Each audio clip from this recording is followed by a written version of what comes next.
In The Mandalorian, it is made very clear that Baby Yoda has become a figure of great interest for the Imperial remnant, most likely due to the possibility of cloning a Force-sensitive. In Legends, Force-sensitive clones were seen on several occasions, including during the early Imperial era.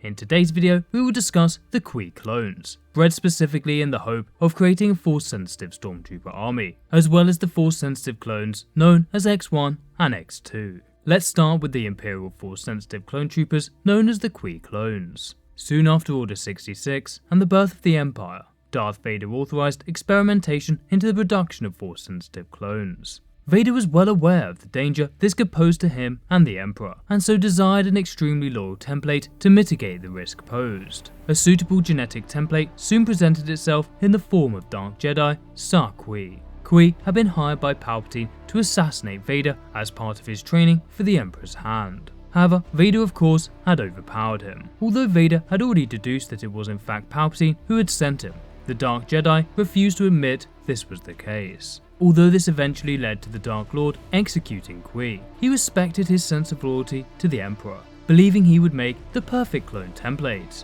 Using the advanced technology of the Arcanians, the Empire was able to produce 6 Force-sensitive clones in just under a year. After their training by a Dark Jedi named Shivan on the planet of Yin Shor, these clones were presented to Darth Vader and Palpatine, who were impressed with their skills with a lightsaber as well as their ability to use the Force. They were so impressed in fact that the Emperor ordered a whole battalion of the Force-sensitive clones, and even considered cloning an entire army of them. However, the army of Force-sensitive clones were not to be. Their Dark Jedi trainer Shivan had become enraged at the discovery of the other Dark Jedi, seeing this as a great betrayal by the Emperor. He had secretly trained the Cuis clones to be loyal only to him, and saw this gathering as the perfect chance to kill both Vader and Palpatine. The Force-sensitive clones soon took over much of Palpatine's Imperial shuttle, overpowering many of the regular Stormtroopers. The Cuis clones and Shivan soon engaged Vader in combat, but none could defeat him. Vader then engaged Shivan himself in a duel, soon overpowering him. The Force-sensitive clone project was cancelled, although Palpatine remained open to the idea in the future. Vader became much more hesitant, believing that Darksiders were naturally inclined to overthrow their masters.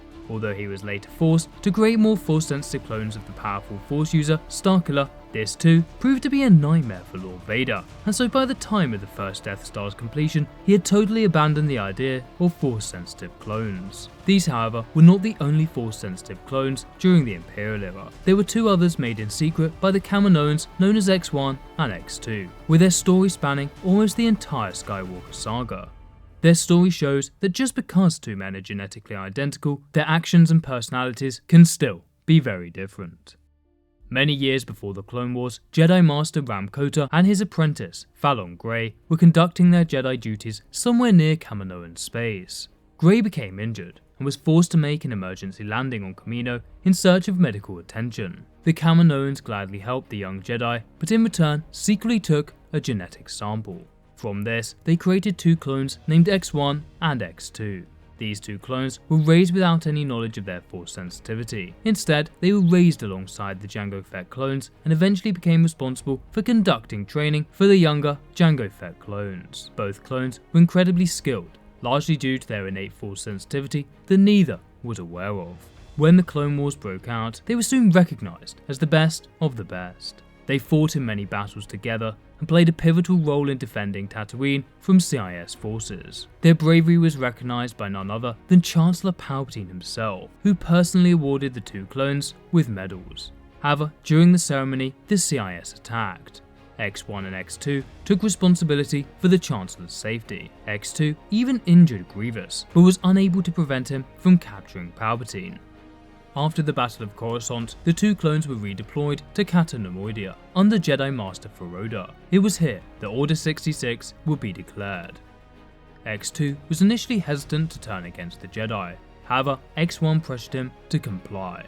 Feroda would put up a fierce resistance, killing many members of the clone platoon and injuring X1. Now filled with rage at what he had done to his clone brethren, X2 killed the Jedi. After Order 66, the pair would be promoted and would hunt down several Jedi. While X1 almost enjoyed his work, X2 still remained reluctant. This difference in opinion would culminate during a mission on Dantooine. a rogue Jedi was hiding amongst a village on the planet. X1 ordered his squadron to bomb the entire village. X2 rejected this order, arguing that the villagers were in fact innocent. This refusal to carry out an order only frustrated X1, and he ordered for the clone troopers to arrest his brother. In an act of further defiance, X2 defected from the Empire, seeking out the rogue Jedi on the planet's surface. It turned out that this rogue Jedi was none other than Fallon Gray, the Jedi that both X1 and X2 had been cloned from. X2's surprise would have to wait, however, as X1 had returned to kill both his brother and Gray. Gray tried to turn X1 from the dark side, believing he could still be redeemed.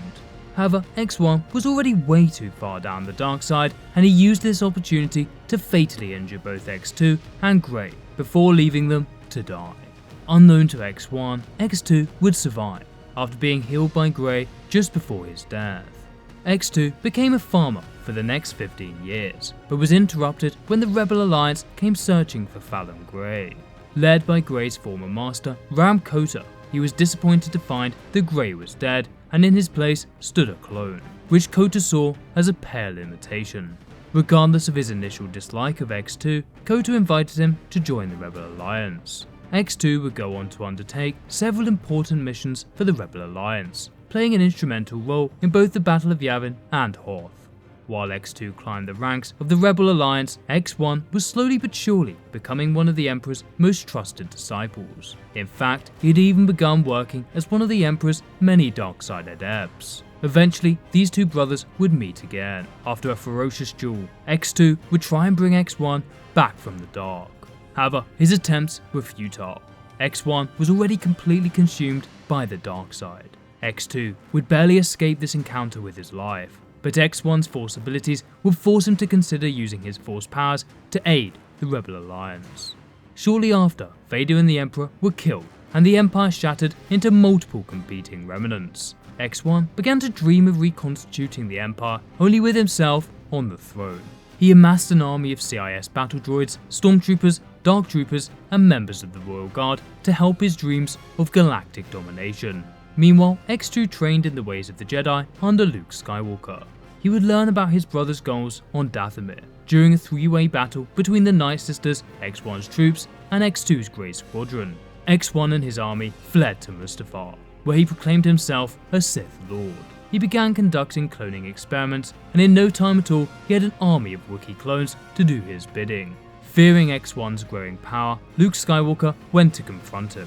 However, the Grandmaster was captured by the self-proclaimed Sith Lord, with the hope of creating a whole army of Dark Jedi Luke Skywalker clones. X2 led the New Republic to defeat his brother and rescue Luke Skywalker. The fighting between the two opposing armies was intense, and the two brothers confronted one another once again. After being trained by none other than Luke Skywalker himself, X2 was now a worthy opponent. Eventually, the Jedi defeated his Sith Lord brother. X1 begged for him to be killed, but in line with the Jedi Code, X2 refused.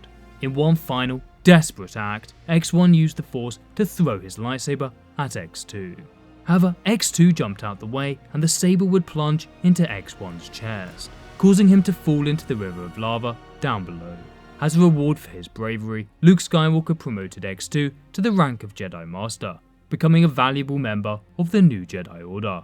If you enjoyed this video, then consider checking out this video on Order 37, the Clone Order, far more deadly than Order 66.